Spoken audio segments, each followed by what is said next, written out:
ಆತ್ಮೀಯ ವಿದ್ಯಾರ್ಥಿಗಳೇ, creative study circle banking academy ವತಿಯಿಂದ ಇಂದು ಪ್ರಚಲಿತ ಘಟನೆಗಳು ಮೇ 4th ಪ್ರಚಲಿತ ಘಟನೆಗಳನ್ನ ನಾನು ನಿಮ್ಮ ಜೊತೆಯಲ್ಲಿ ಚರ್ಚೆ ಮಾಡ್ತಾ ಇದ್ದೀನಿ. ಇಲ್ಲಿ ಚರ್ಚೆ ಮಾಡ್ತಕ್ಕಂಥ ಪ್ರಚಲಿತ ಘಟನೆಗಳು ಮುಂಬರುವ ಬ್ಯಾಂಕಿಂಗ್, SSC, ರೈಲ್ವೆ ಹಾಗೂ ಇತರ ರಾಜ್ಯ ಸರ್ಕಾರದ ಎಲ್ಲ ಸ್ಪರ್ಧಾತ್ಮಕ ಪರೀಕ್ಷೆಗಳಿಗೆ ಬಹಳಷ್ಟು ಇಂಪಾರ್ಟೆಂಟ್ ಆಗಿದೆ. ಇಲ್ಲಿ national, international, economy, defence, sports, environment ಇದಕ್ಕೆ ರಿಲೇಟೆಡ್ ಆಗಿರ್ತಕ್ಕಂಥ ವಿಷಯಗಳನ್ನ ಬೇರೆ ಬೇರೆ ವೆಬ್ಸೈಟ್ಗಳಿಂದ ಮತ್ತು ಇಂಗ್ಲಿಷ್ ಮೀಡಿಯಂ ನ್ಯೂಸ್ ಪೇಪರ್ಗಳಿಂದ ನಾನು ಇದನ್ನ ಕಂಟೆಂಟ್ ಅನ್ನು ತೆಗೆದುಕೊಂಡು ಬಂದಿದ್ದು. ಮುಂಬರುವಂತ ಎಲ್ಲ ಎಕ್ಸಾಮ್ಗೆ ನಾನು ಡಿಸ್ಕಷನ್ ಮಾಡಿರ್ತಕ್ಕಂಥ ಪ್ಯಾಟರ್ನ್ ದಲ್ಲೇನೆ ಕ್ವಶನ್ಗಳು ಇಲ್ಲಿ ಬರ್ತವೆ. ಅದಕ್ಕೆ ಜೊತೆ ಆಗಿರ್ತಕ್ಕಂಥ ಡಿಟೇಲ್ ಇನ್ಫಾರ್ಮೇಶನ್ ಡಿಸ್ಕಷನ್ ಮಾಡಿದ್ದೀನಿ. ವಿಡಿಯೋವನ್ನ ಕೊನೆವರೆಗೆ ನೋಡಿ. ಯಾರು ಮೊದಲ ಬಾರಿಗೆ ನೋಡ್ತಾ ಇದ್ದೀರಿ ಸಬ್ಸ್ಕ್ರೈಬ್ ಮಾಡ್ಕೊಳ್ಳಿ. ಈಗ ಮೊದಲನೇ ಕ್ವಶನ್ ಅನ್ನು ನೋಡೋಣ. ಮೇ 2026ರಲ್ಲಿ ತಮ್ಮ ಭಾರತ ಭೇಟಿಯ ಸಮಯದಲ್ಲಿ US secretary of state Marco Rubio ಅವರು ಯಾವ ಪ್ರಮುಖ ರಾಜತಾಂತ್ರಿಕ ಸಭೆಯಲ್ಲಿ ಭಾಗವಹಿಸಿದ್ರು? ನೋಡ್ರಿ, ಇತ್ತೀಚೆಗೆ ಅಮೆರಿಕಾದ ಸೆಕ್ರೆಟರಿ ಜನರಲ್, ನೋಡ್ರಿ ಸೆಕ್ರೆಟರಿ, US ಸೆಕ್ರೆಟರಿ ಯಾರಂದ್ರೆ ಮಾರ್ಕ್ ರೂಬಿಯೋ, ಇಂಟರ್ನ್ಯಾಷನಲ್ ಫೇಮಸ್ ಪರ್ಸನಾಲಿಟಿಯಲ್ಲಿ ಇವರು ಬರ್ತಾರೆ. ಸೊ ಒಂದು ರಾಜತಾಂತ್ರಿಕ ಸಂಬಂಧವನ್ನು ವೃದ್ಧಿಗೊಳಿಸಲಿಕ್ಕೆ ಇತ್ತೀಚೆಗೆ ಒಂದು ಸಭೆಯಲ್ಲಿ ಭಾಗವಹಿಸಿದ್ರು. ಯಾವ ಸಭೆಯಲ್ಲಿ ಭಾರತ ಭೇಟಿಗೆ ಬಂದಾಗ ಭಾಗವಹಿಸಿದ್ರು? ಕರೆಕ್ಟ್ ಆನ್ಸರ್ ಯಾವ್ದತ್ತಂದ್ರ ಬ್ರಿಕ್ಸ್ ಶೃಂಗಸಭೆ ಅಂತ ಕರಿತೀವಿ ನಾವು. ಏನ್ ಕರಿತೀವಿ ಅದಕ್ಕೆ? ಬ್ರಿಕ್ಸ್, G20 ಶೃಂಗಸಭೆ, ಕ್ವಾಡ್ ವಿದೇಶಾಂಗ ಸಚಿವರ ಸಭೆ, ಆಸಿಯಾನ್ ಶೃಂಗಸಭೆ, 4 ಅದಾವು. ಸೊ ಸರಿಯಾದ ಆನ್ಸರ್ ಏನಂತಂದ್ರ ಕ್ವಾಡ್ ವಿದೇಶಾಂಗ ಸಚಿವರ ಸಭೆ. ಈ ಒಂದು ಸಭೆಯಲ್ಲಿ ರುಬಿಯೋ, ಮಾರ್ಕ್ ರೂಬಿಯೋ, ಅಮೆರಿಕಾದ ವಿದೇಶಾಂಗ ಕಾರ್ಯದರ್ಶಿ ಆಗಿರ್ತಕ್ಕಂಥ ಮಾರ್ಕ್ ರೂಬಿಯೋರವರು ಅಧಿಕೃತವಾಗಿ ತಮ್ಮ ಮೊದಲ ಅಧಿಕೃತ 4 ದಿನಗಳ ಭೇಟಿಯ ಸಂದರ್ಭದಲ್ಲಿ ಭಾರತಕ್ಕೆ ಭೇಟಿ ನೀಡಿದರು. ಭಾರತ ಪ್ರಧಾನಮಂತ್ರಿ ನರೇಂದ್ರ ಮೋದಿ ಮತ್ತು ಭಾರತದ ವಿದೇಶಾಂಗ ಸಚಿವರಾಗಿರ್ತಕ್ಕಂಥ S ಜಯಶಂಕರ್ ಅವರನ್ನ ಭೇಟಿ ಮಾಡಿ ಮುಂಬರುವ ಕ್ವಾಡ್ ಸಮಾವೇಶದಲ್ಲಿ ಒಂದು ಪೂರ್ವಭಾವಿಯಾಗಿರ್ತಕ್ಕಂಥ ಒಂದು ಸಭೆಗೆ ಇವರು ಭಾರತಕ್ಕೆ ಭೇಟಿ ನೀಡಿದ್ರು. ಇಲ್ಲಿ ಕ್ವಾಡ್ ಅನ್ನೋದು ಏನಂತಂದ್ರೆ 4 ಪ್ರಮುಖ ದೇಶಗಳ ಒಂದು ಒಕ್ಕೂಟ. ಇದು ಅಮೆರಿಕ, ಆಸ್ಟ್ರೇಲಿಯಾ, ದೆನ್ ಭಾರತ ಮತ್ತು ಸೌತ್ ಆಫ್ರಿಕಾ.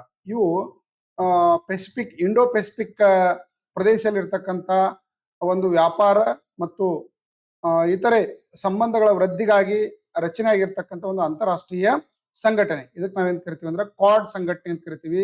4 ದೇಶಗಳದಾವ. ಒಂದು USA, ಇನ್ನೊಂದು ಭಾರತ, ನೆಕ್ಸ್ಟ್ ಇನ್ನೊಂದು ಆಸ್ಟ್ರೇಲಿಯಾ, ದೆನ್ ಇನ್ನೊಂದು ಸೌತ್ ಆಫ್ರಿಕಾ. ಈ 4 ದೇಶಗಳ ಒಂದು ಸಂಘಟನೆಯನ್ನೇ ನಾವೇನ್ ಕರಿತೀವಿ ಅಂದ್ರೆ ಕ್ವಾಡ್ ಸಂಘಟನೆ ಅಂತ ಕರಿತೀವಿ. ಇದ್ರ ಮುಖ್ಯ ಉದ್ದೇಶ ಏನಪ್ಪಾ ಅಂದ್ರೆ ಚೀನಾ ಮತ್ತು ರಷ್ಯಾದ ಚೀನಾ ಪ್ರಾಬಲ್ಯವನ್ನ ಕಡಿಮೆಗೊಳಿಸುವುದು. ದಕ್ಷಿಣ ಏಷ್ಯಾದಲ್ಲಿ ಚೀನಾದ ಪ್ರಾಬಲ್ಯವನ್ನು ಕಡಿಮೆಗೊಳಿಸಲಿಕ್ಕೆ ಈ 4 ದೇಶಗಳ ಒಂದು ಸಂಘಟನೆ ಮಾಡಿಕೊಂಡಿರೋದನ್ನ ನೋಡ್ತೀವಿ. 2004ರಲ್ಲಿ ಈ ಸಂಘಟನೆ ಅಸ್ತಿತ್ವಕ್ಕೆ ಬಂದಿದ್ದು. 2004 ಇದು ರಚನೆ ಆಗಲಿಕ್ಕೆ ಇದು ಮಾಡಿದ್ರು. 2007ರಿಂದ ಇದು ಪ್ರತಿ ವರ್ಷ ಒಂದೊಂದು ಕಡೆ ಸಮಾವೇಶವನ್ನ ಕಂಡಕ್ಟ್ ಮಾಡ್ತಾರೆ. ಈ ಬಾರಿ ಕ್ವಾಡ್ ಸಮಾವೇಶ ಭಾರತದಲ್ಲಿ ನಡೀತಾ ಇದೆ. ಆ 4 ದೇಶಗಳ ಮುಖ್ಯಸ್ಥರು ಇದರಲ್ಲಿ ಭಾಗವಹಿಸಲಿದ್ದಾರೆ. ಅದಕ್ಕೆ ಪೂರ್ವಭಾವಿಯಾಗಿ ವಿದೇಶಾಂಗ ಸಚಿವರು ಭಾರತದಲ್ಲಿ ಒಂದು ಮೀಟಿಂಗ್ ಅನ್ನ ಮಾಡಿದ್ರು. ಈ 4 ದೇಶಗಳ ವಿದೇಶಾಂಗ ಸಚಿವರು.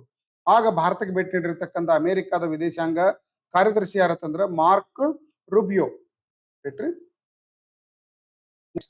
ಯಾವ ಘಟನೆ ನೆನಪಿಗಾಗಿ ಪ್ರತಿ ವರ್ಷ ಮೇ 25 ವಿಶ್ವ ಫುಟ್ಬಾಲ್ ದಿನಾಚರಣೆಯಾಗಿ ಆಚರಿಸಲಾಗುತ್ತದೆ? ನೋಡ್ರಿ, ಫಿಫಾ ಸ್ಥಾಪನೆಯಾದ ದಿನನು, ಮೊದಲ ಫಿಫಾ ವಿಶ್ವಕಪ್ 1924 ಪ್ಯಾರಿಸ್ ಒಲಿಂಪಿಕ್ ಸಮಯದಲ್ಲಿ ನಡೆದ ಮೊದಲ ಅಂತಾರಾಷ್ಟ್ರೀಯ ಪ್ರಾತಿನಿಧಿಕ ಫುಟ್ಬಾಲ್ ಪಂದ್ಯಾವಳಿನು, ಒಲಿಂಪಿಕ್ಸ್ ನಲ್ಲಿ ಮಹಿಳಾ ಫುಟ್ಬಾಲ್ರ ಪರಿಚಯನು. ಫಿಫಾ ವಿಶ್ವಕಪ್ ಪಂದ್ಯಾವಳಿಯನ್ನ, ವಿಶ್ವಕಪ್ ಫುಟ್ಬಾಲ್ ದಿನವನ್ನ ಯಾವ ಒಂದು ನೆನಪಿಗಾಗಿ ಆಯ್ಕೆ ಮಾಡಿ ನೇಮಕ ಮಾಡಲಾಗ್ತದೆ ಅಂತಂದ್ರೆ ಪ್ರತಿ ವರ್ಷ 2000 ನೋಡ್ರಿ ಈ ಫುಟ್ಬಾಲ್ ದಿನಾಚರಣೆಯನ್ನ ಆಚರಣೆ ಮಾಡಲಾಗ್ತದೆ. ಮುಖ್ಯ ಕಾರಣ ಏನಂತಂದ್ರೆ 1924ರ ಪ್ಯಾರಿಸ್ ಒಲಿಂಪಿಕ್ ನಲ್ಲಿ ಮೊದಲ ಬಾರಿಗೆ ಫುಟ್ಬಾಲ್ ಅನ್ನ ಈ ಒಂದು ಒಲಿಂಪಿಕ್ಸ್ ನಲ್ಲಿ ಸೇರಿಸಿದ ನೆನಪಿಗಾಗಿ. ಹಾಗಾಗಿ ಪ್ರತಿ ವರ್ಷ ಮೇ 25 ಫುಟ್ಬಾಲ್ ದಿನವನ್ನಾಗಿ ಆಚರಣೆ ಮಾಡ್ತದ. ಕಾರಣ ಏನಂತಂದ್ರೆ ಫುಟ್ಬಾಲ್ ಕ್ರೀಡೆ ಒಲಿಂಪಿಕ್ ಕ್ರೀಡಾಕೂಟದಲ್ಲಿ ಸೇರ್ಪಡೆಯಾದ ದಿನ ಅದು. ಅದು ಯಾವ ಒಲಿಂಪಿಕ್ಸ್ ನಲ್ಲಿ ಅಂದ್ರೆ ಪ್ಯಾರಿಸ್ ಒಲಿಂಪಿಕ್ಸ್ ನಲ್ಲಿ 1924ರಲ್ಲಿ. ಸೊ ಹಾಗಾಗಿ ಅದರ 100ನೇ ವರ್ಷಾಚರಣೆಯ ನೆನಪಿಗಾಗಿ 1924ರಿಂದ 2024ರವರೆಗೆ 100 ವರ್ಷದ ದಿನಾಚರಣೆ ನೆನಪಿಗಾಗಿ ಇದನ್ನೇನ್ ಮಾಡಿದಾರೆ ಅಂದ್ರೆ 2024ರಿಂದ ಪ್ರತಿ ವರ್ಷ ಮೇ 25 ಫುಟ್ಬಾಲ್ ದಿನವನ್ನಾಗಿ ಆಚರಣೆ ಮಾಡ್ತಾ ಇದ್ದಾರೆ ಅಂತ ಹೇಳ್ಬೋದು. ಆದ್ಮೇಲೆ creative study circle banking academy banking, SSC ಮತ್ತು ರೈಲ್ವೆ ಪರೀಕ್ಷೆಗೆ ತರಬೇತಿ ಕೊಡ್ತಕ್ಕಂಥ ಸಂಸ್ಥೆಯಾಗಿದ್ದು ಪ್ರತಿ ತಿಂಗಳು 5th and 25th ಬ್ಯಾಚ್ಗಳು ಸ್ಟಾರ್ಟ್ ಆಗ್ತವೆ. ಇಲ್ಲಿ ಎಕ್ಸ್ಪೀರಿಯನ್ಸ್ ಫ್ಯಾಕಲ್ಟಿ ಅಡ್ಡಾ 247 ಕಂಟೆಂಟ್ ಪಾರ್ಟ್ನರ್ ಆಗಿರತಕ್ಕಂಥ ಏಕೈಕ ಸಂಸ್ಥೆ ಇದಾಗಿದೆ. ಹಾಸ್ಟೆಲ್ ಫೆಸಿಲಿಟಿ ಇದೆ, ಲೈಬ್ರರಿ ಇದೆ, ಆನ್ಲೈನ್ ಎಕ್ಸಾಮ್ ಲ್ಯಾಬ್ ಇದೆ, ನಮ್ದೇ ಮೊಬೈಲ್ ಆ್ಯಪ್ ಇದೆ. ಸೊ ಇಲ್ಲಿ ಕೊಟ್ಟಿರುವಂತಹ ನಂಬರ್ಗಳಿಗೆ ಕಾಂಟ್ಯಾಕ್ಟ್ ಮಾಡಿ ನೀವು ಆಫ್ಲೈನ್ ಬ್ಯಾಚ್ಗೆ ಜಾಯ್ನ್ ಆಗ್ಬೋದು. ಒಮ್ಮೆ ಪ್ರವೇಶಾತಿ ಪಡೆದರೆ ನೇಮಕಾತಿ ಆಗುವವರೆಗೆ ಉಚಿತ ತರಬೇತಿಯನ್ನ ತಾವು ಪಡಿಬಹುದು. ಸೊ ಬಿಜಾಪುರದ ಈ ಒಂದು ಸಂಸ್ಥೆಗೆ ಜಾಯ್ನ್ ಆಗಿ ಕೇಂದ್ರ ಸರ್ಕಾರದ ಯಾವ್ದಾದ್ರು ಒಂದು ಹುದ್ದೆಯನ್ನು ತಾವು ಪಡೆದುಕೊಳ್ಳಿ. Thank you. ನೋಡ್ರಿ, ಅಥ್ಲೆಟಿಕ್ ಫೆಡರೇಷನ್ ಕಪ್ 2026 ಪುರುಷರ 100 ಮೀಟರ್ ಸ್ಪರ್ಧೆಯಲ್ಲಿ ಯಾವ ಸಮಯವನ್ನು ತಲುಪುವ ಮೂಲಕ ಗುರಿಂದರ್ ವೀರ್ ಸಿಂಗ್ ಹೊಸ ದಾಖಲೆಯನ್ನು ನಿರ್ಮಿಸಿದ್ರು? ನೋಡ್ರಿ, 100 ಮೀಟರ್ ಸ್ಪರ್ಧೆಯಲ್ಲಿ 100 ಮೀಟರ್ ಅಥ್ಲೆಟಿಕ್ಸ್ ಸ್ಪರ್ಧೆಯಲ್ಲಿ ಒಂದು ದಾಖಲೆಯನ್ನು ನಿರ್ಮಿಸಿರ್ತಕ್ಕಂಥ ಆಟಗಾರ ನೋಡ್ರಿ ಯಾವ ದಾಖಲೆಯನ್ನು ನಿರ್ಮಿಸಿದ್ರು? ವೀರ್ ಸಿಂಗ್, ಗುರಿಂದರ್ ವೀರ್ ಸಿಂಗ್ ಅವರು ಯಾವ ಒಂದು ಟೈಮ್ ನಲ್ಲಿ ಈ 100 ಮೀಟರ್ ಅನ್ನು ಕಂಪ್ಲೀಟ್ ಮಾಡೋದ್ರ ಮೂಲಕ ರೆಕಾರ್ಡ್ ಅನ್ನ ಮಾಡಿದ್ರು? 10.29 seconds, 10.17 seconds, 10.20 seconds, 10.9 seconds. So correct answer ಏನಂತಂದ್ರೆ 10.09 ಸೆಕೆಂಡ್ಸ್. ನೋಡ್ರಿ, 10.09 ಸೆಕೆಂಡ್ಸ್ ನಲ್ಲಿ ಗುರಿಂದರ್ ವೀರ್ ಸಿಂಗ್ ಅವರು ಮೇ 23, 2026 ರಾಂಚಿಯಲ್ಲಿ ಎಲ್ಲಿ ನಡೆದಿತ್ತು? ಅಥ್ಲೆಟಿಕ್ ಕ್ರೀಡಾ ಸ್ಪರ್ಧೆ ರೀ, ರಾಂಚಿಯಲ್ಲಿ ನಡೆದಿತ್ತು. ಇಲ್ಲಿ ಅಥ್ಲೆಟಿಕ್ ಫೆಡರೇಷನ್ ಕಪ್ 2026 100 ಮೀಟರ್ ಓಟದ ಸ್ಪರ್ಧೆಯಲ್ಲಿ ರೆಕಾರ್ಡ್ ಮಾಡೋದ್ರ ಮೂಲಕ ಚಿನ್ನದ ಪದಕವನ್ನು ಪಡೆದ್ರು. ಇದು ಈ ಅತ್ಯಂತ ಕಡಿಮೆ ಸಮಯದಲ್ಲಿ ಈ ರೆಕಾರ್ಡ್ ಅನ್ನ, ಈ ಗುರಿಯನ್ನು ತಲುಪಿರ್ತಕ್ಕಂಥ ಆಟಗಾರ ಅಂತ ಇವರನ್ನ ಕರೆಯಲಾಗ್ತದೆ. ಸೊ ಮೊದಲ ಭಾರತೀಯ ಆಟಗಾರ ಅಂತ ಹೇಳಿದ್ರನ್ನ ಗುರುತಿಸಬಹುದು. 10.10 ಸೆಕೆಂಡ್ಗಿಂತ ಕಡಿಮೆ ಅವಧಿಯಲ್ಲಿ ಅಂದ್ರೆ 10.9 ಸೆಕೆಂಡ್ ಅಲ್ಲಿ ಇದನ್ನ ರೀಚ್ ಆಗಿರ್ತಕ್ಕಂಥ ಆಟಗಾರ ಅಂತ ನಾವು ಇದನ್ನ ಗುರುತಿಸ್ತೀವಿ. ರಾಷ್ಟ್ರೀಯ ಕ್ರೀಡಾ ಆಡಳಿತ ನಿಯಮಗಳು 2026 ಅಡಿಯಲ್ಲಿ ರಾಷ್ಟ್ರೀಯ ಕ್ರೀಡಾ ಸಂಸ್ಥೆಗಳಿಗೆ ಯಾವ ಸಂಸ್ಥೆ ಮಾನ್ಯತೆಯನ್ನು ನೀಡುತ್ತದೆ? ನೋಡ್ರಿ, ಯಾವುದೇ ಒಂದು ಕ್ರೀಡಾ ಸಂಸ್ಥೆಗಳು ಅಧಿಕೃತವಾಗಬೇಕು ಅಂತಂದ್ರೆ ದೇಶದಲ್ಲಿ ಅದೇನಾಗಿರ್ಬೇಕು? ರಿಜಿಸ್ಟ್ರೇಷನ್ ಆಗಿರ್ಬೇಕು. ಅದಕ್ಕೆ ಮಾನ್ಯತೆ ನೀಡತಕ್ಕಂಥ ಸಂಸ್ಥೆ ಯಾವುದು? ಸೊ ಆನ್ಸರ್ ಏನಂತಂದ್ರೆ ರಾಷ್ಟ್ರೀಯ ಕ್ರೀಡಾ ಮಂಡಳಿ. ರಾಷ್ಟ್ರೀಯ ಕ್ರೀಡಾ ಮಂಡಳಿ ಹೊಸ ಕಾನೂನನ್ನ 2026 ರಚನೆ ಮಾಡೋದ್ರ ಮೂಲಕ ಕೇಂದ್ರ ಸರ್ಕಾರದ ರಾಷ್ಟ್ರೀಯ ಕ್ರೀಡಾ ಆಡಳಿತ ಕಾಯ್ದೆ 2025 ಅಡಿಯಲ್ಲಿ ರಾಷ್ಟ್ರೀಯ ಕ್ರೀಡಾ ಮಂಡಳಿ ಏನ್ ಮಾಡ್ತಾ ಅಂತಂದ್ರೆ ಈ ಕ್ರೀಡಾ ಆಡಳಿತ ಸಂಸ್ಥೆಗಳಿಗೆ ನಿಯಮಾವಳಿಗಳನ್ನು ರೂಪಿಸ್ತಕ್ಕಂಥ ಕಾರ್ಯವನ್ನು ಮಾಡ್ತದೆ. 2026 ಅಧಿಸೂಚನೆ ಹೊರಡಿಸಿತು. ಹೊಸ ನಿಯಮಾವಳ ಅಡಿಯಲ್ಲಿ ಕ್ರೀಡಾ ಮಂಡಳಿಯು ರಾಷ್ಟ್ರೀಯ ಕ್ರೀಡಾ ಸಂಸ್ಥೆಗಳಿಗೆ ಮಾನ್ಯತೆಯನ್ನು ನೀಡುತ್ತದೆ. ಇದು ಯಾಕಾಯ್ತು ಅಂತಂದ್ರೆ ಲಾಸ್ಟ್ ಟೈಮ್ ಏನು RCB ವಿನ್ ಆದ ನಂತರ ಬೆಂಗಳೂರಲ್ಲಿ ಏನು ದುರಂತ ನಡೆದಿತ್ತು, ಆಗ RCB ಅದರ ಒಂದು ಹೊಣೆಗಾರಿಕೆಯನ್ನು ಹೊರಲಿಕ್ಕೆ ಮುಂದೆ ಬರಲಿಲ್ಲ. ಆಗ BCCI ಮೇಲೆ ನಿಯಂತ್ರಣ ಸಾಧಿಸಲಿಕ್ಕೆ ಅಥವಾ ಇಂಥ ರಾಷ್ಟ್ರೀಯ ಮತ್ತು ರಾಜ್ಯ ಮಟ್ಟದಲ್ಲಿ ಇರ್ತಕ್ಕಂಥ ಸಂಸ್ಥೆಗಳಿಗೆ ನಿಯಂತ್ರಣ ಸಾಧಿಸಲಿಕ್ಕೆ ಕೇಂದ್ರ ಸರ್ಕಾರ ಏನ್ ಮಾಡ್ತಂದ್ರೆ ಒಂದು ಕ್ರೀಡಾ ಆಡಳಿತ ಒಂದು ಕಾಯ್ದೆ 2025 ಜಾರಿಗೆ ತಂದು ಇಂಥ ಸಂಸ್ಥೆಗಳಿಗೆ ಮಾನ್ಯತೆ ನೀಡತಕ್ಕಂಥ ಒಂದು ಕಾರ್ಯವನ್ನ ಮಾಡ್ತು ಅಂತ ಹೇಳ್ಬೋದು. ಮನ್ಸುಖ್ ಮಾಂಡವಿಯಾ ಕೇಂದ್ರ ಕ್ರೀಡಾ ಸಚಿವರು ಯಾರತ್ತಂದ್ರೆ ಮನ್ಸುಖ್ ಮಾಂಡವಿಯಾ ಕೇಂದ್ರ ಕ್ರೀಡಾ ಸಚಿವರು ಇವರು, ರೈಟ್ರಿ. ಇವರ ಒಂದು ನೇತೃತ್ವದಲ್ಲಿ ಕೇಂದ್ರ ಸರ್ಕಾರ ಈ ಕಾಯ್ದೆಯನ್ನ ಜಾರಿಗೆ ತಂತು ಅಂತ ಹೇಳ್ಬೋದು. 2026 ಪದ್ಮ ಪ್ರಶಸ್ತಿಯನ್ನು ಪಡೆದ ಹರ್ಮನ್ ಪ್ರೀತ್ ಕೌರ್ ಯಾವ ಕ್ರೀಡೆಗೆ ಸಂಬಂಧಿಸಿದರೆ?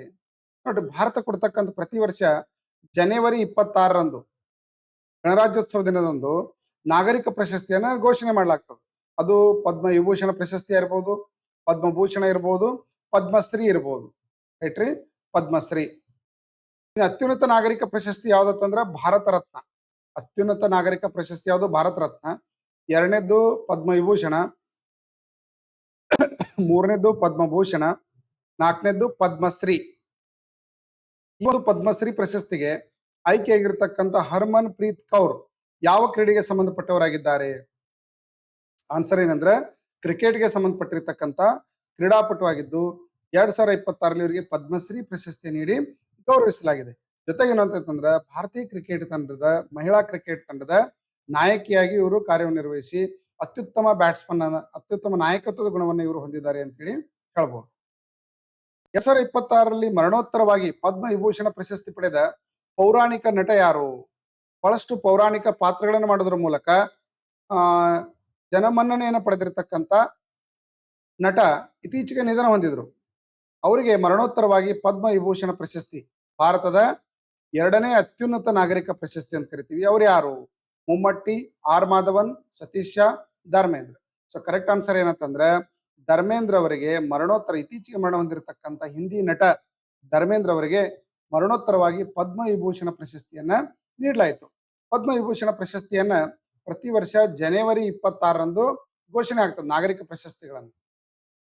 ವಿವಿಧ ಕ್ಷೇತ್ರಗಳಲ್ಲಿ ಸೇವೆ ಸಲ್ಲಿಸಿದ ಸಾಹಿತ್ಯ, ಕ್ರೀಡೆ, ಶಿಕ್ಷಣ, ಸಮಾಜ ಸೇವೆ, ಸಿನಿಮಾ, ಕಲೆ ಮುಂತಾದ ಒಂದು ಕ್ಷೇತ್ರದಲ್ಲಿ ಸೇವೆ ಸಲ್ಲಿಸಿರ್ತಕ್ಕಂಥ 66 ಗಣ್ಯ ವ್ಯಕ್ತಿಗಳಿಗೆ ಈ ವರ್ಷ 2026ರಲ್ಲಿ 66 ಗಣ್ಯ ವ್ಯಕ್ತಿಗಳಿಗೆ ಈ ಪ್ರಶಸ್ತಿ ನೀಡಿ ಗೌರವಿಸಲಾಯಿತು. ಸೊ ಅದರಲ್ಲಿ ನಟಿ ಹೇಮಾ ಮಾಲಿನಿ ಅವರ ಪತಿಯಾಗಿರ್ತಕ್ಕಂಥ ದಿವಂಗತ ಧರ್ಮೇಂದ್ರ ಅವರಿಗೆ ಈ ಒಂದು ಪದ್ಮವಿಭೂಷಣ ಪ್ರಶಸ್ತಿಯನ್ನ ಭಾರತದ ರಾಷ್ಟ್ರಪತಿಯಾಗಿರ್ತಕ್ಕಂಥ ಶ್ರೀಮತಿ ದ್ರೌಪದಿ ಮುರ್ಮು ಅವರು ಪ್ರದಾನ ಮಾಡಿದರು ಅಂತ ಹೇಳ್ಬಹುದು. ಮೇ 2026ರಲ್ಲಿ 11ನೇ ಕ್ವಾಡ್ಸ್ ವಿದೇಶಾಂಗ ಸಚಿವರ ಸಭೆಯನ್ನ ಯಾವ ನಗರದಲ್ಲಿ ಆಯೋಜಿಸಲಾಗಿದೆ? ಈಗಾಗಲೇ ಕ್ವಶನ್ ಕೇಳಿದೇವೆ ನಾವು. ನೋಡಿ ಎಷ್ಟು ಕ್ವಶನ್ ಇದ್ರ ಮೇಲೆ ಕ್ವಾಡ್ ಮ್ಯಾಗ ಬರ್ತಾ ಅಂದ್ರೆ ಅಂತಾರಾಷ್ಟ್ರೀಯ ಸಮಾವೇಶವನ್ನ ಏನೋ ವಿಷಯಗಳನ್ನ ನಾವ್ ಏನ್ ನೋಡ್ತೀವಲ್ಲ ಇಂಟರ್ನ್ಯಾಷನಲ್ ರಿಲೇಷನ್ಸ್, ಅದರಲ್ಲಿ ಮೋಸ್ಟ್ ಇಂಪಾರ್ಟೆಂಟ್ ಆಗಿರತಕ್ಕಂತ ಒಂದು ಕ್ವಶನ್ ಇದು. ಡಿಟೇಲ್ ಇನ್ನೊಂದು ವಿಡಿಯೋದಲ್ಲಿ ಇಂಟರ್ನ್ಯಾಷನಲ್ ಆರ್ಗನೈಸೇಷನ್ಸ್ ಒಳಗ ಕ್ವಾಡ್ ಬಗ್ಗೆ ಡಿಟೇಲ್ ಆಗಿ ಹೇಳಿದೀನಿ ನೋಡ್ರಿ. ಇದು ಇತ್ತೀಚೆಗೆ ಸಮಾವೇಶ ಎಲ್ಲಿ ನಡೀತಪ್ಪ ಅಂತಂದ್ರೆ ನವದೆಹಲಿಯಲ್ಲಿ ಈ ಸಮಾವೇಶವನ್ನ ನಡೆಸಲಾಯಿತು ನೋಡ್ರಿ. ಆಸ್ಟ್ರೇಲಿಯಾ, ಅಮೆರಿಕ, ಸೌತ್ ಆಫ್ರಿಕಾ ಮತ್ತು ಭಾರತ ಈ 4 ದೇಶಗಳ ಒಂದು ಸಂಘಟನೆಯನ್ನೇ ನಾವೇನ್ ಕರಿತೀವಿ ಅಂದ್ರೆ ಕ್ವಾಡ್ ಸಂಘಟನೆ ಅಂತ ಕರಿತೀವಿ. ಜಗತ್ತಿನ ಒಂದು 24% ಪಾಪ್ಯುಲೇಷನ್ ಏನಾಗಿದೆ ಅಂದ್ರೆ ಈ 4 ದೇಶಗಳಲ್ಲಿ ಐತಿ. ದೇಶದ ಜಗತ್ತಿನ 1/4 ಜನಸಂಖ್ಯೆ ಇರೋದು ಎಲ್ಲೈತಂದ್ರೆ ಈ 4 ಕ್ವಾಡ್ ದೇಶಗಳಲ್ಲಿ. 35% GDP, ಜಗತ್ತಿನ GDPಯ ಎಷ್ಟ್ರಿ 35% ಈ 4 ದೇಶಗಳಲ್ಲಿ ಐತಿ. ಮತ್ತೆ ಜಗತ್ತಿನ ಒಟ್ಟು ವ್ಯಾಪಾರದ 18% ಬಿಸ್ನೆಸ್ ಟ್ರೇಡ್ ಏನಾಗ್ತದೆ ಅಂದ್ರೆ ಈ ದೇಶಗಳ ಮೂಲಕ ನಡೀತದೆ.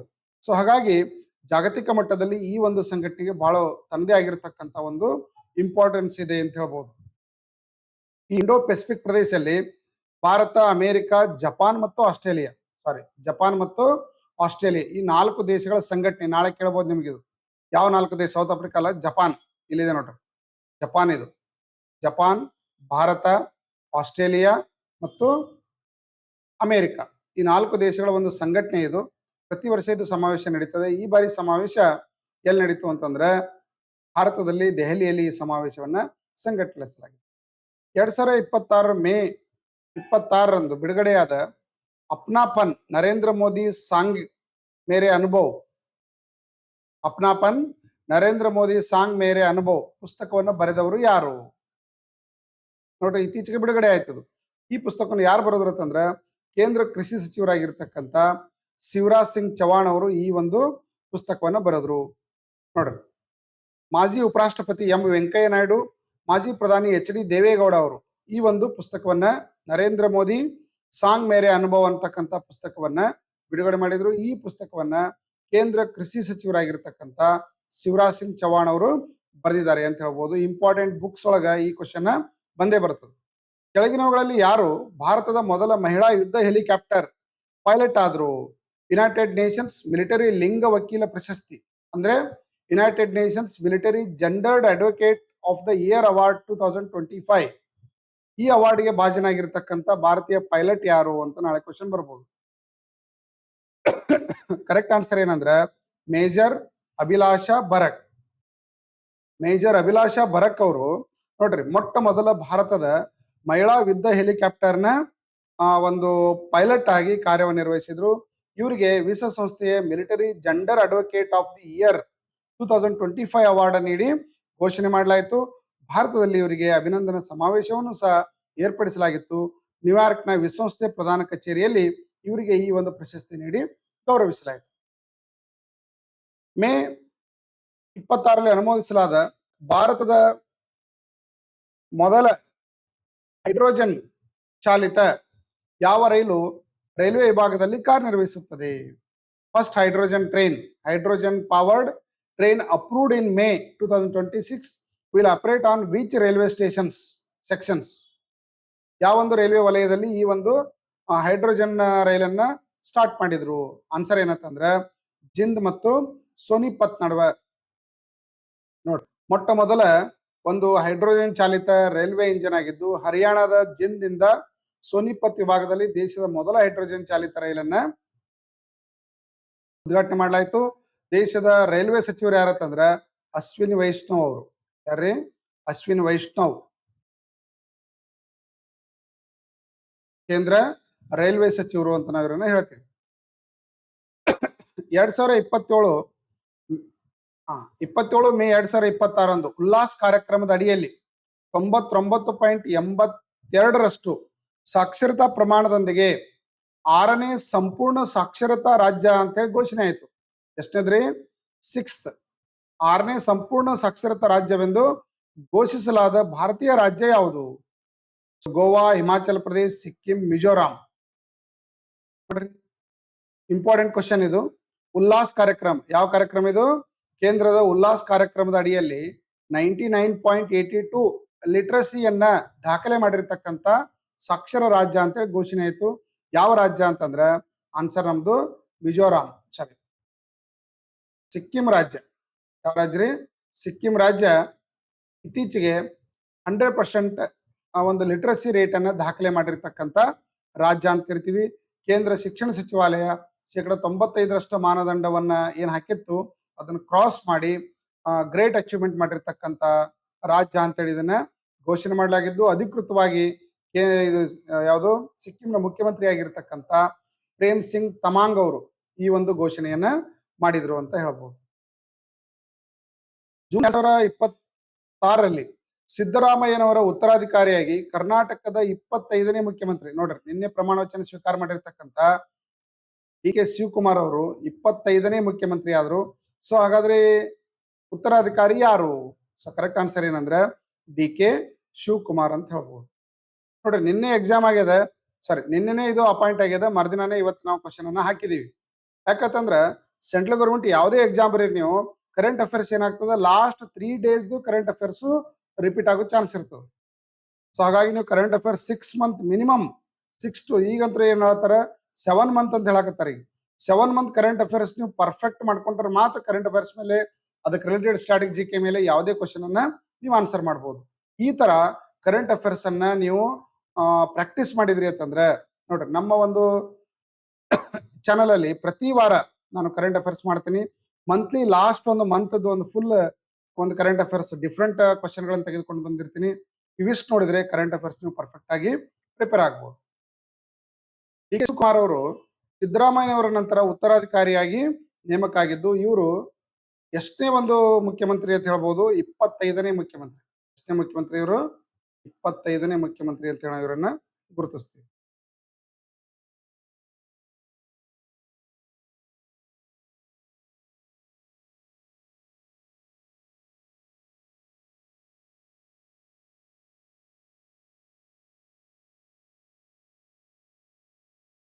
ನೆಕ್ಸ್ಟ್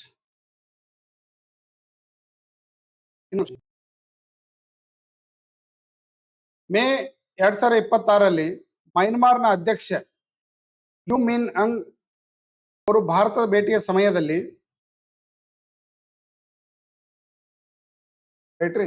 ಮಯನ್ಮಾರ್ ಮೂಲಕ ಮಣಿಪುರವನ್ನು ಯಾವ ದೇಶಕ್ಕೆ ಸಂಪರ್ಕಿಸುವ 1400 ಕಿಲೋಮೀಟರ್ ತ್ರಿಪಕ್ಷಿ ಹೆದ್ದಾರಿ ಯೋಜನೆಯನ್ನ ಮಾಡಿದ್ರು?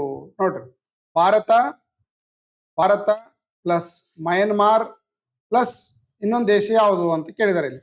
ಕರೆಕ್ಟ್ ಆನ್ಸರ್ ಏನಂದ್ರೆ ಥೈಲ್ಯಾಂಡ್. ಯಾವ್ದ್ರಿ? ಥೈಲ್ಯಾಂಡ್ ಜೊತೆ ಸೇರಿ ಈ 3 ದೇಶಗಳ ನಡುವೆ ಒಂದು ಕಾರಿಡಾರ್ ನ್ಯಾಷನಲ್ ಹೈವೇ ಹೆದ್ದಾರಿ ಪ್ರಾಜೆಕ್ಟ್ ಅನ್ನ 1400 ಕಿಲೋಮೀಟರ್ ಹೆದ್ದಾರಿ ಪ್ರಾಜೆಕ್ಟ್ ಅನ್ನ ಮಾಡ್ಲಿಕ್ಕೆ ಇತ್ತೀಚೆಗೆ ಒಂದು ಚರ್ಚೆಗಳು ಭಾರತದಲ್ಲಿ ನಡೀತು ಅಂತ ಹೇಳ್ಬೋದು. ಮಯನ್ಮಾರ್ನ ಅಧ್ಯಕ್ಷನಾಗಿರ್ತಕ್ಕಂಥ ಮಿನ್ ಅಂಗ್ ಹ್ಯಾಂಗ್ ಅವರು 2026 ಭಾರತಕ್ಕೆ ಭೇಟಿ ನೀಡಿ ಮೇ 30 ಭಾರತಕ್ಕೆ ಭೇಟಿ ನೀಡಿ ಭಾರತ ಮಯನ್ಮಾರ್ ಮತ್ತು ಥೈಲ್ಯಾಂಡ್ ನಡುವೆ ತ್ರಿಪಕ್ಷೀಯ ಹೆದ್ದಾರಿ ಮತ್ತು ಈಶಾನ್ಯ ರಾಜ್ಯಗಳೊಂದಿಗೆ ಸಂಪರ್ಕವನ್ನು ಕಲ್ಪಿಸಲಿಕ್ಕೆ ಕಲಾದನ್ ಬಹುಮಾದರಿ ಸಾರಿಗೆ ಯೋಜನೆ ಅಂತ ಕರಿತಿರೋದು. ಏನ್ ಕರಿತಿರೋದಕ್ರಿ? ಕಲಾದನ್ ಬಹುಮಾದರಿ ಮಲ್ಟಿಪರ್ಪಸ್ ಟ್ರಾನ್ಸ್ಪೋರ್ಟೇಷನ್ ಅಂತಕ್ಕಂಥ ಯೋಜನೆಯನ್ನ ಮಾಡ್ಕೊಂಡಿದ್ದ ದೇಶಗಳು ಯಾವಂತ ನಾಳೆ ಕ್ವಶನ್ ಬರ್ಬೋದು. ಅವಾಗ ಭಾರತ, ಮಯನ್ಮಾರ್ ಮತ್ತು ಥೈಲ್ಯಾಂಡ್ ಅಂತ ಹೇಳ್ಬೋದು. ಇತ್ತೀಚೆಗೆ ಸುದ್ದಿಯಲ್ಲಿ ಕಂಡು ಬಂದ ಅಂಬಾಜಾರಿ ಸರೋವರ ಯಾವ ರಾಜ್ಯದಲ್ಲಿದೆ? ಕರೆಕ್ಟ್ ಆನ್ಸರ್ ಏನಂತಂದ್ರೆ ನೋಡ್ರಿ, ಅಂಬಾಜಾರಿ ಸರೋವರ ಮಹಾರಾಷ್ಟ್ರದಲ್ಲಿದೆ ಅಂತ ಹೇಳ್ಬೋದು. ಈ ಒಂದು ಮಹಾರಾಷ್ಟ್ರದಲ್ಲಿ ಇರ್ತಕ್ಕಂಥ ಈ ಸರೋವರ ಎಲ್ಲಿ ಕಂಡು ಬರ್ತಾ ಇದ್ದು? ನಾಗ್ಪುರದಲ್ಲಿ, ಮಹಾರಾಷ್ಟ್ರದ ನಾಗ್ಪುರದಲ್ಲಿ ಕಂಡು ಬರ್ತಾ ಇದ್ದು ಅತ್ಯಂತ ಹಳೆ ಮತ್ತು ಅತಿ ದೊಡ್ಡ ಸರೋವರ ಅಂತ ಕರಿತೀವಿ. ಇತ್ತೀಚೆಗೆ ಆಕ್ರಮಣಕಾರಿ ನೀರಿನ ಹಯಸಿಂತ್ ಅಂದ್ರೆ ಇದ್ರ ಮ್ಯಾಗ ಏನು ಪಾಚಿ ಕಟ್ಟಿತ್ತಲ್ಲ ಅದನ್ನ ತೆಗೆದು ಹಾಕುವ ಒಂದು ದೊಡ್ಡ ಒಂದು ಕಾರ್ಯಕ್ರಮವನ್ನ ಹಮ್ಮಿಕೊಳ್ಳಾಯಿತು. ಸೊ ಅಂತ ಒಂದು ವಿಷಯದಲ್ಲಿ ಇದು ದೇಶದ ಗಮನವನ್ನು ಸೆಳೆದಿತ್ತು. ಸೊ ತಾಂತ್ರಿಕತೆಯನ್ನು ಬಳಕೆ ಮಾಡಿ ಅದರ ಮೇಲೆ ಇರ್ತಕ್ಕಂಥ ಪಾಚಿಯನ್ನ ತೆಗೆದು ಹಾಕಲಾಯಿತು. ಅಂತ ಒಂದು ದೊಡ್ಡ ಸರೋವರ ಇದಾಗಿತ್ತು. ಇತ್ತೀಚೆಗೆ ಸುದ್ದಿಯಲ್ಲಿ ಕಂಡು ಬಂದ ಬಿಸ್ಮಾರ್ಕ್ ಸಮುದ್ರವು ಯಾವ ಸಾಗರದಲ್ಲಿದೆ? ನೋಡ್ರಿ, ಬಿಸ್ಮಾರ್ಕ್ ಸಮುದ್ರ ಯಾವ ಸಾಗರದಲ್ಲಿದೆ? ಸೊ ಕರೆಕ್ಟ್ ಆನ್ಸರ್ ಏನಂತಂದ್ರೆ ನೋಡ್ರಿ, ಪೆಸಿಫಿಕ್ ಮಹಾಸಾಗರದಲ್ಲಿ ಐತಿ ಅಂತ ಹೇಳ್ಬೋದು. ಯಾವ ಸಾಗರದಲ್ಲಿ? ಪೆಸಿಫಿಕ್ ಮಹಾಸಾಗರದಲ್ಲಿ ಐತಿ. ಮುಖ್ಯವಾಗಿ ಏನಂತಂದ್ರ ಈ ಜ್ವಾಲಾಮುಖಿ ಸಮುದ್ರ ತಳದಲ್ಲಿ ಜ್ವಾಲಾಮುಖಿ ಉಂಟಾಯ್ತು ಇಲ್ಲಿ. ಇದಕ್ಕೆ ಏನ್ ಕರಿತೀವಿ ಅಂದ್ರೆ ಜಲಾಂತರ್ಗಾಮಿ ಜ್ವಾಲಾಮುಖಿ ಅಂತ ಹೇಳಿದನ್ನ ಕರೆಯಲಾಗ್ತದೆ. ಸಮುದ್ರದ ಆಳದಲ್ಲಿರ್ತಕ್ಕಂಥ ಈ ಜ್ವಾಲಾಮುಖಿ ಇತ್ತೀಚೆಗೆ ಸ್ಫೋಟಗೊಂಡು ಪುಪುವಾ ನ್ಯೂ ಗಿನಿಯಾ ಈಶಾನ್ಯ ಕರಾವಳಿ ಪ್ರದೇಶದಲ್ಲಿ ಈ ಒಂದು ಜ್ವಾಲಾಮುಖಿ ದ್ವೀಪ ಇರೋದನ್ನ ನಾವು ಕಂಡು ಬರ್ತದೆ. ಇದಕ್ಕೆ ಬಿಸ್ಮಾರ್ಕ್ ಸಮುದ್ರದಲ್ಲಿ ಇರ್ತಕ್ಕಂಥ ಜ್ವಾಲಾಮುಖಿ ಅಂತ ಹೇಳಿದನ್ನ ಕರಿತೀವಿ. ಇತ್ತೀಚೆಗೆ ಸುದ್ದಿಯಲ್ಲಿ ಕಂಡು ಬಂದ ಕರಿಬಾ ಸರೋವರ ಯಾವ ಎರಡು ದೇಶಗಳ ನಡುವೆ ಇದೆ? ನೋಡಿ, ಆನ್ಸರ್ ಏನಂತಂದ್ರೆ ಜಾಂಬಿಯಾ ಮತ್ತು ಜಿಂಬಾಬ್ವೆ ನಡುವೆ. ಎಲ್ಲದಿದು? ಜಾಂಬಿಯಾ ಮತ್ತು ಜಿಂಬಾಬ್ವೆ ನಡುವೆ ಇರತಕ್ಕಂಥ ಈ ಸರೋವರ ನಿರಂತರವಾಗಿ ಮಳೆ ಕೊರತೆಯನ್ನು ಎದುರಿಸ್ತಾ ಇರತಕ್ಕಂಥ ಒಂದು ಸರೋವರ ಆಗಿತ್ತು. ಇತ್ತೀಚೆಗೆ ಅತಿ ಅನಿಯಮಿತ ಮಳೆ ಮತ್ತು ನಿರಂತರ ಒಂದು ನದಿ ತುಂಬಿ ಹರಿಯೋದ್ರಿಂದ ಇದು ಇತ್ತೀಚೆಗೆ ನೀರಿನ ಪ್ರಮಾಣ ಈ ಪ್ರದೇಶದಲ್ಲಿ ಏರಿಕೆ ಆಯಿತು. ಹಾಗಾಗಿ ಈ ಒಂದು ಸರೋವರ ಸುದ್ದಿಯಲ್ಲಿದೆ ಅಂತ ಹೇಳ್ಬೋದು. ಇದು ಎಲ್ಲಿ ಕಂಡು ಬರ್ತಾ? ಇದು ಆಫ್ರಿಕಾದ ಜಾಂಬಿಯಾ ಮತ್ತು ಜಿಂಬಾಬ್ವೆ ಗಡಿಯಲ್ಲಿ ಕಂಡು ಬರ್ತಕ್ಕಂಥ ಒಂದು, ನೋಡ್ರಿ, ಮ್ಯಾಗಿಲ್ಲಿ ಜಾಂಬಿಯಾ ಅದ, ಈ ಕಡೆ ಕೆಳಗಿಲ್ಲಿ ಜಿಂಬಾಬ್ವೆ ಅದು. ಅವೆರಡರ ಮಧ್ಯದಲ್ಲಿ ಏನಾಗಿದೆ ಅಂದ್ರೆ ಈ ಸರೋವರ ಇಲ್ಲಿ ಕಂಡು ಬರ್ತದ ಅಂತ. ಈಗ ಸುದ್ದಿಯಲ್ಲಿ ಕಂಡು ಬಂದ ಅಗ್ನಿ-1 ಅನ್ನ ಯಾವ ರೀತಿಯ ಕ್ಷಿಪಣಿ ಅಂತ ಹೇಳಿದನ್ನ ಗುರುತಿಸಲಾಗ್ತದೆ? ಬಟ್ ಭಾರತದಲ್ಲಿ ವಿವಿಧ ರೀತಿಯ ಕ್ಷಿಪಣಿಗಳದಾವ್. ಕ್ರೂಸ್ ಕ್ಷಿಪಣಿಗಳದಾವ್, ಸರ್ಫೇಸ್ ಟು ಏರ್ ಮಿಸೈಲ್ ಅದಾವು, ಸರ್ಫೇಸ್ ಟು ಬ್ಯಾಲಿಸ್ಟಿಕ್ ಮಿಸೈಲ್ ಅದಾವು, ಹಿಂಗ್ ಖಂಡಾಂತರ ಕ್ಷಿಪಣಿಗಳದಾವು. ಭಾರತ ಇತ್ತೀಚೆಗೆ ಡೆವಲಪ್ ಮಾಡಿರ್ತಕ್ಕಂಥ ಇತ್ತೀಚೆಗೆ ಟೆಸ್ಟ್ ಮಾಡಿರ್ತಕ್ಕಂಥ ಅಗ್ನಿ-1 ಕ್ಷಿಪಣಿ ಅಲ್ಪ ವ್ಯಾಪ್ತಿಯ ಬ್ಯಾಲಿಸ್ಟಿಕ್ ಕ್ಷಿಪಣಿ ಅಂತ ಕರಿತೀವಿ. ಶಾರ್ಟ್ ರೇಂಜ್ ಬ್ಯಾಲಿಸ್ಟಿಕ್ ಮಿಸೈಲ್ ಅಂತ ನಾವು ಇದನ್ನ ಗುರುತಿಸಲಾಗ್ತದ. ಈ ಒಂದು ಕ್ಷಿಪಣಿಗಳು ನೋಡ್ರಿ, ಭಾರತ ಇತ್ತೀಚೆಗೆ ಯಶಸ್ವಿಯಾಗಿ ಇದನ್ನ ಪರೀಕ್ಷೆ ಮಾಡಲಾಯಿತು. ಎಲ್ಲಾ ಕ್ಷಿಪಣಿಗಳನ್ನ ಎಲ್ಲಿ ಪರೀಕ್ಷೆ ಮಾಡ್ತಾರಂದ್ರ ಒರಿಸ್ಸಾದ ಚಾಂದಿಪುರ ಅಂತ ಬರ್ತದೆ. ಯಾವುದು? ಒರಿಸ್ಸಾದ ಚಾಂದಿಪುರದಲ್ಲಿ ಕ್ಷಿಪಣಿ ಪರೀಕ್ಷಾ ಕೇಂದ್ರ ಅದು. ಹೇಳ್ರಿ, ಇಲ್ಲಿ ಎಲ್ಲಾ ಕ್ಷಿಪಣಿಗಳನ್ನ ಯಾಕೆ ಪೂರ್ವದಲ್ಲೇನೆ ಯಾಕೆ ಮಾಡ್ತಾರಂತಂದ್ರ ಭೂಮಿ ಪಶ್ಚಿಮದಿಂದ ಪೂರ್ವಕ್ಕೆ ತಿರುಗ್ತಾ ಇರೋದ್ರಿಂದ ಗುರುತ್ವಾಕರ್ಷಣೆಗೆ ಅನುಗುಣವಾಗಿ ಅದರ ವೇಗ ಹೆಚ್ಚಾಗ್ತದೆ.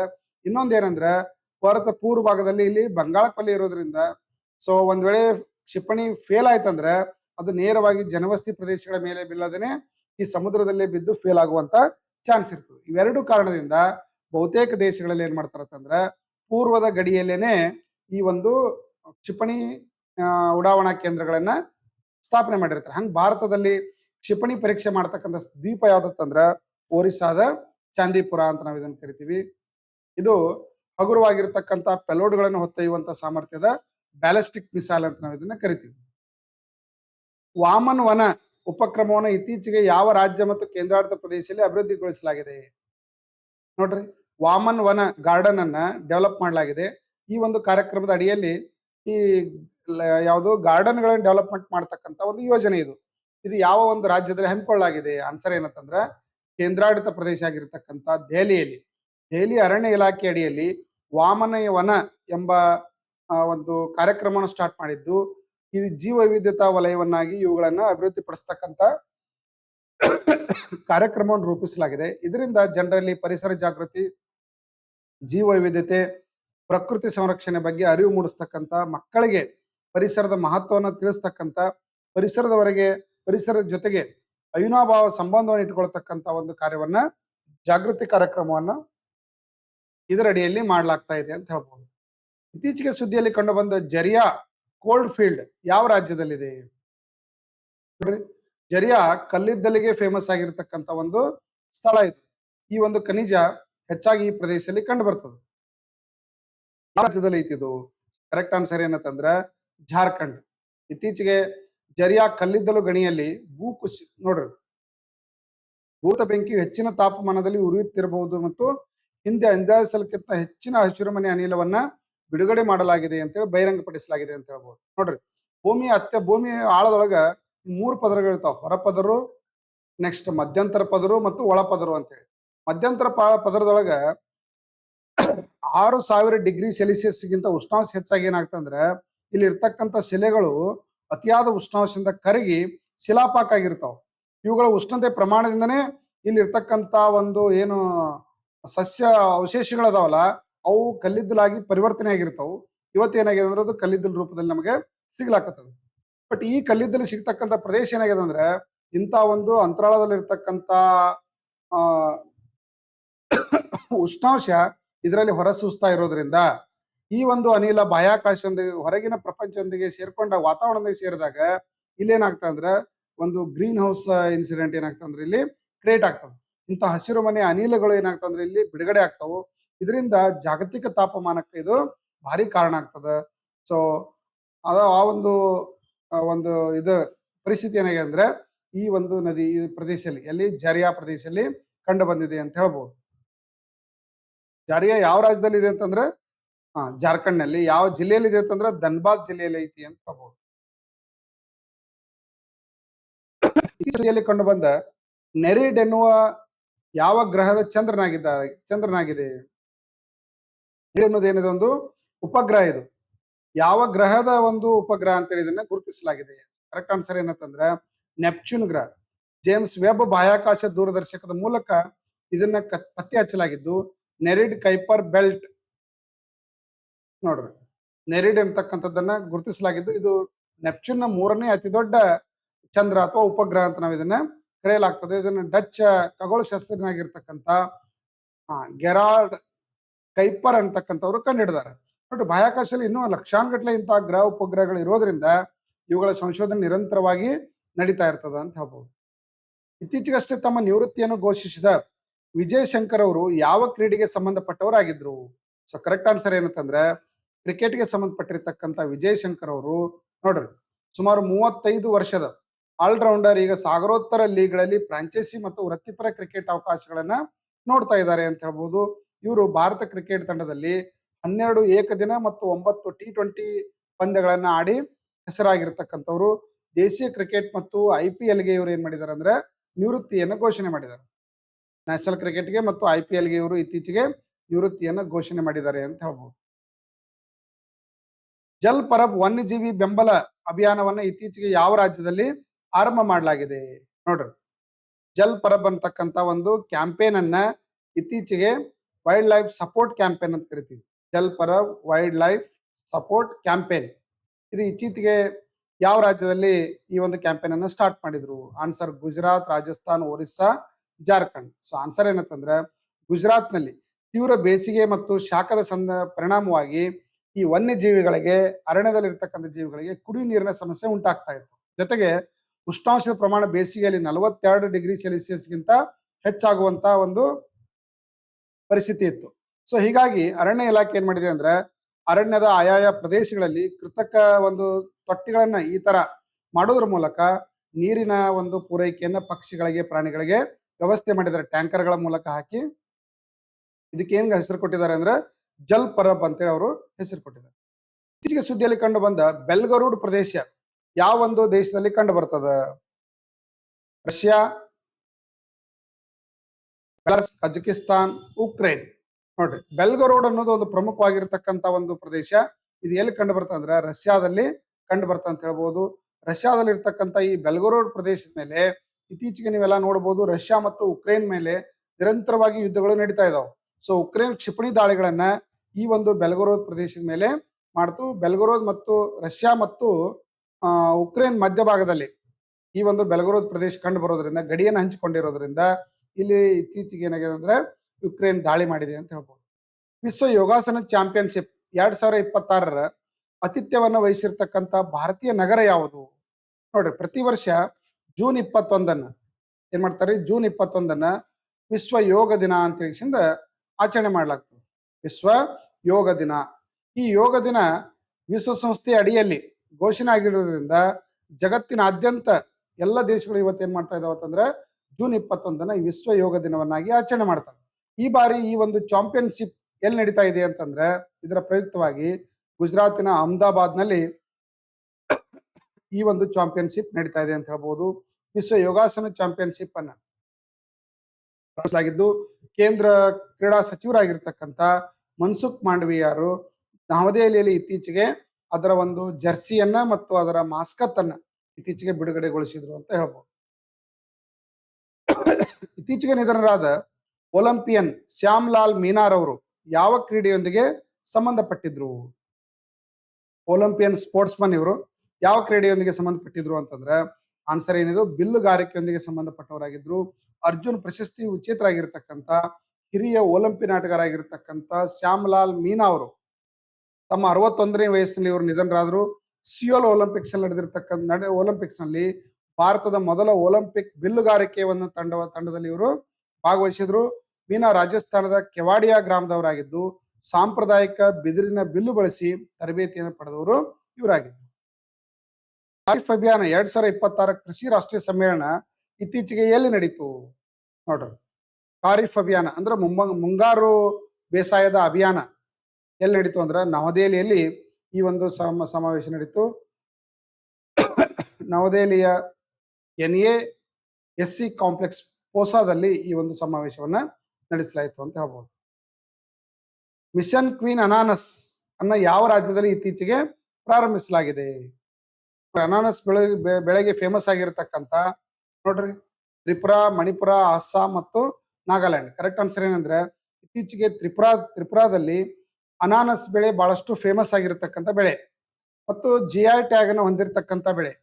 ಹೀಗಾಗಿ ಕ್ವೀನ್ ಅನಾನಸ್ ಅಂತಕ್ಕಂಥ ಒಂದು ಅನಾನಸ್ಗೆ ಜಾಗತಿಕ GI ಟ್ಯಾಗ್ ಅನ್ನ ಇವರು ಪಡೆದಿದ್ರಿಂದಾಗಿ ಪ್ರೀಮಿಯರ್ ಜಾಗತಿಕ ಬ್ರ್ಯಾಂಡ್ ಆಗಿ ಇದನ್ನ ಪರಿವರ್ತನೆ ಮಾಡ್ತಕ್ಕಂಥ ಒಂದು ಕೆಲಸವನ್ನ ಅಲ್ಲಿ ಮಾಡ್ಲಾಗ್ತಾ ಇದೆ ಅಂತ ಹೇಳ್ಬೋದು. ಯಾವ ರಾಜ್ಯ ಸರ್ಕಾರ one stop multipurpose unified card ಅನ್ನ ಇತ್ತೀಚೆಗೆ ಘೋಷಣೆ ಮಾಡಿದೆ? ನೋಡ್ರಿ, ಒಂದು ಕಾರ್ಡ್ ಕೊಡ್ತಾರ, ಅದು ಬೇರೆ ಬೇರೆ ಯೋಜನೆಗಳಿಗೆಲ್ಲ ಅಪ್ಲೈ ಆಗ್ತದೆ. So one stop multipurpose unified card ಅನ್ನ ಇತ್ತೀಚೆಗೆ ಬಿಡುಗಡೆ ಮಾಡಿರ್ತಕ್ಕಂಥ ರಾಜ್ಯ ಯಾವುದು ಅಂತಂದ್ರೆ ತೆಲಂಗಾಣ. ಯಾವುದು? ತೆಲಂಗಾಣ. ತೆಲಂಗಾಣದ ಮುಖ್ಯಮಂತ್ರಿ ಯಾರಂತಂದ್ರೆ ರೇವಂತ್ ರೆಡ್ಡಿ. ಇವರು ರಾಜ್ಯದ ಪ್ರತಿ ನಾಗರಿಕರಿಗೆ ಒಂದು ಕಾರ್ಡ್ ಅನ್ನ ATM ಕಾರ್ಡ್ ತರ ಒಂದು ಕಾರ್ಡ್ ಅನ್ನು ನೀಡಲಾಗ್ತಾ ಇದ್ದು, ಇದು ಸರ್ಕಾರದ ವಿವಿಧ ಇಲಾಖೆಗಳಿಗೆ ಸಂಬಂಧಪಟ್ಟಿರ್ತಕ್ಕಂಥ ಏಕೈಕ ಕಾರ್ಡ್ ಆಗಿದ್ದು ಎಲ್ಲ ಯೋಜನೆಗಳು, ಸರ್ಕಾರದ ಸೇವೆಗಳು ಮತ್ತು ಸರ್ಕಾರದ ವಿವಿಧ ಬೆನಿಫಿಟ್ ಗಳನ್ನ ಪಡಿಲಿಕ್ಕೆ ಈ ಒಂದು ಕಾರ್ಡ್ ಅನ್ನ ಬಳಕೆ ಮಾಡಬಹುದು ಅಂತ ಹೇಳಿದ್ರು. ತೆಲಂಗಾಣ ರಾಜಧಾನಿ ಯಾವ್ದಂದ್ರೆ ಹೈದರಾಬಾದ್. ಯಾವ್ದ್ರಿ? ಹೈದರಾಬಾದ್. ಯಾವ ರಾಜ್ಯವು ಆದರ್ಶ್ ಶಹರ್ ಸಮೃದ್ಧಿ ಯೋಜನೆಯನ್ನ ಇತ್ತೀಚೆಗೆ ಪ್ರಾರಂಭಿಸಿದೆ? ಆದರ್ಶ್ ಶಹರ್ ಸಮೃದ್ಧಿ ಯೋಜನೆಯನ್ನ ಯಾವುದು? ಛತ್ತೀಸ್ಗಢ. ಯಾವ್ದು ರಾಜ್ಯ? ಛತ್ತೀಸ್ಗಢ ರಾಜ್ಯ ಆದರ್ಶ್ ಶಹರ್ ಸಮೃದ್ಧಿ ಯೋಜನೆಯನ್ನ ಇತ್ತೀಚೆಗೆ ಪ್ರಾರಂಭ ಮಾಡಿದ್ದು ಛತ್ತೀಸ್ಗಢದಲ್ಲಿ ಸಣ್ಣ ಮತ್ತು ಅತಿ ಸಣ್ಣ ನಗರಗಳಿಗಾಗಿ ಅಭಿವೃದ್ಧಿಗಾಗಿ ಈ ಯೋಜನೆ ಪ್ರಾರಂಭಿಸಲಾಗಿದೆ ಅಂತ ಹೇಳ್ಬಹುದು. ಛತ್ತೀಸ್ಗಢ ರಾಜಧಾನಿ ರಾಯ್ಪುರ್. ಯಾರೇ ಛತ್ತೀಸ್ಗಢ ರಾಜಧಾನಿ ರಾಯ್ಪುರ್. ಇದು ಯಾವ ರಾಜ್ಯದಿಂದ ಸಪರೇಟ್ ಆಯ್ತಂದ್ರೆ ಮಧ್ಯಪ್ರದೇಶದಿಂದ ಬೇರ್ಪಡೆಯಾಗಿ ಪ್ರತ್ಯೇಕವಾಗಿರ್ತಕ್ಕಂಥ ಛತ್ತೀಸ್ಗಢ ರಾಜ್ಯವಾಗಿ ರಚನೆ ಆಯ್ತು ಅಂತ ಹೇಳ್ಬಹುದು. ಆದ್ಮೇಲೆ ಕ್ರಿಯೇಟಿವ್ ಸ್ಟಡಿ ಸರ್ಕಲ್ ವತಿಯಿಂದ ನಾವು ಮೊಬೈಲ್ ಆಪ್ ಅನ್ನು ಡೌನ್ಲೋಡ್ ಮಾಡಲಾಗಿದ್ದು, ಇಲ್ಲಿ ಸಾಕಷ್ಟು ಆನ್ಲೈನ್ ಟೆಸ್ಟ್ ಗಳನ್ನ ನಾವು ಕೊಟ್ಟಿದ್ವಿ. ಬ್ಯಾಂಕಿಂಗ್, SSC, ರೈಲ್ವೆ ಮತ್ತು ಇತರೆ ಕೇಂದ್ರ ಸರ್ಕಾರದ ಹುದ್ದೆಗಳಿಗೆ. ಸೊ 50% ಡಿಸ್ಕೌಂಟ್ ಅಲ್ಲಿ ಟೆಸ್ಟ್ ಅನ್ನ ಕೊಡ್ತಾ ಇದೀವಿ. ಆಪ್ ಅನ್ನ ಡೌನ್ಲೋಡ್ ಮಾಡ್ಕೊಂಡು ಡಿಸ್ಕ್ರಿಪ್ಷನ್ ಅಲ್ಲಿ ಇದೆ. ಸೊ ನೀವು ಹಿಂದಿ ಅವ್ರ ಇಂಗ್ಲಿಷ್ ಅಲ್ಲಿ ಇರ್ತಕ್ಕಂಥ ಈ ಟೆಸ್ಟ್ ಗಳನ್ನ ಮ್ಯಾಗ್ ಇಲ್ಲಿ ಕಾರ್ನರ್ ದಲ್ಲಿ ಕ್ರೋಮಲ್ಲಿ ಹೋಗಿ ಟ್ರಾನ್ಸ್ಲೇಟರ್ ಅನ್ನ ನೀವು ಸೆಟ್ ಮಾಡಿದ್ರೆ ಇದು ಕನ್ನಡದಲ್ಲಿನೂ ಡಿಸ್ಪ್ಲೇ ಆಗ್ತದೆ, ರಿಯಲ್ ಎಕ್ಸಾಮ್ ಪ್ರಾಕ್ಟೀಸ್ ಆಗ್ತದೆ ಮತ್ತು ಡಿಟೇಲ್ ಆನ್ಸರ್ ಮತ್ತು ಸೊಲ್ಯೂಷನ್ಸ್ ಇದರಲ್ಲಿ ಇರ್ತಾವೆ. ಸೊ ಆಪ್ ಅನ್ನ ನೀವು ಯೂಸ್ ಮಾಡಬಹುದು. ರೈಲ್ವೆ ಎಕ್ಸಾಮ್ ಬರೀತಕ್ಕಂಥ ವಿದ್ಯಾರ್ಥಿಗಳಿಗೆ ಈ ಒಂದು mental ability, maths, static GK ಮತ್ತು ಜನರಲ್ ಸೈನ್ಸ್ ಅನ್ನ ನಾವು ಕೊಡ್ತಾ ಇದೀವಿ. 4 ಪುಸ್ತಕಗಳು ಯಾರ್ಯಾದ್ರೂ ಬೇಕು ಅಂದ್ರೆ ಈ ನಂಬರ್ಗೆ ಫೋನ್ ಪೇ ಮಾಡಿ 850. ಸೊ ಡಿಸ್ಕೌಂಟ್ ರೇಟ್ ಅಲ್ಲೇ ನಾವು ಇದನ್ನ ಕೊಡ್ತಾ ಇದೀವಿ. ಸೊ ನಿಮಗೆ 3 ರಿಂದ 4 ದಿನದಲ್ಲಿ ಬೈ ಪೋಸ್ಟ್ ಮೂಲಕ ಬರ್ತದೆ. So phone pay screen shot ನಿಮ್ಮ ಅಡ್ರೆಸ್ ಅನ್ನ ಇದೇ ನಂಬರ್ಗೆ ವಾಟ್ಸ್ಆಪ್ ಮಾಡಿ. ಮತ್ತೆ ಇಲ್ಲಿ ಪ್ರತಿ ಅಧ್ಯಾಯದ ಮೇಲೆ QR ಕೋಡ್ಗಳಿದಾವೆ. ಪ್ರೀವಿಯಸ್ ಇಯರ್ ಕ್ವಶನ್ ಗಳನ್ನು ಸಾಲ್ವ್ ಮಾಡಿದೀವಿ. ಟಾಪಿಕ್ ವೈಸ್ ಸಾಕಷ್ಟು ಎಕ್ಸರ್ಸೈಸ್ ಗಳನ್ನು ಇದರಲ್ಲಿ ನಾವು ಕೊಟ್ಟಿದ್ದೀವಿ. ನಮ್ಮ ಟೆಲಿಗ್ರಾಮ್ ಲಿಂಕ್ ಇದೆ, ಟೆಲಿಗ್ರಾಮ್ ಜಾಯ್ನ್ ಆಗಿ ಬ್ಯಾಂಕಿಂಗ್ SSC ತರಬೇತಿ ಬೇಕಂದ್ರೆ ನಮ್ಮ ಸಂಸ್ಥೆಗೆ ಬಂದು ಭೇಟಿಯಾಗಿ. ಮತ್ತು ನಮ್ಮ ಎಲ್ಲ ಲಿಂಕ್ಸ್ಗಳನ್ನ, ಸೋಷಿಯಲ್ ಮೀಡಿಯಾ ಲಿಂಕ್ಗಳನ್ನ ಡಿಸ್ಕ್ರಿಪ್ಷನ್ ಹಾಕಿದ್ದೀವಿ, ಅದನ್ನು ಫಾಲೋ ಮಾಡಿ. ರೈಟ್ ರೀ. Thank you.